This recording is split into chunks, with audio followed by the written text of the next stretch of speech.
We have a problem here. This mobile phone that you are looking at, it's not powering on, and I received the phone from another phone technician. If you check the reading in the power supply, when I press the power key, we will have that current trigger right there when I press the power key, right? So if you have gone through my professional level course, you will know that this is known as small current trigger.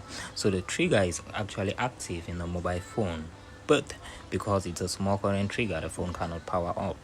So what we went to check the power section, because this kind of problem is either caused by the power IC or open circuits in the CPU, because the power IC is actually triggering on, but there is no CPU detection or all that stuff. So I tried to check the diode reading of the power circuit, and I noticed that there are some shorting under the IC, and because of that I checked, and the other technician also hit the power IC, did something around this section. So all I had to do, reball the power IC and see if that solved the problem. So if it doesn't solve, then I will then go to the CPU.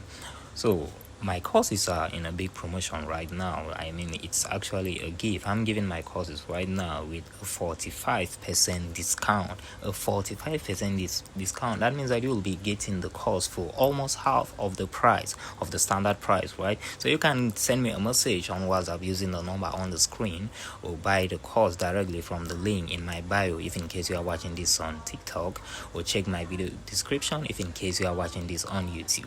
I mean, you can rush get the courses right now and study everything about mobile repairing, starting from the basics of troubleshooting to this level, and a more advanced level of troubleshooting using schematic diagrams, using every range in your multimeter, doing all this troubleshooting stuff. You are going to learn that. So rush right now and get the courses before the discount period expires, because you will learn everything. So you can see what we are doing right here. So I had to make the solder balls, and you are seeing those holes because I'm actually using a universal stencil, but everything is okay. The solder balls are okay, and I just have to remove, and so you can see everything be good right there.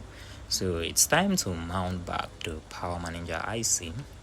And I was so serious in fixing this fault because the other technician wanted to change the screen.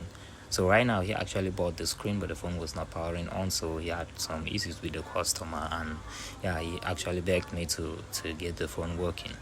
So as you can see, I mount the power IC, and try to make everything look good. And then it's time to test the diode readings. There was no short again, and everything was okay. It shows that the short that was in the mobile phone at first was caused by the heat. Meanwhile, the phone wasn't powering up at first because of open circuit and all that stuff. So thank you, and see you soon.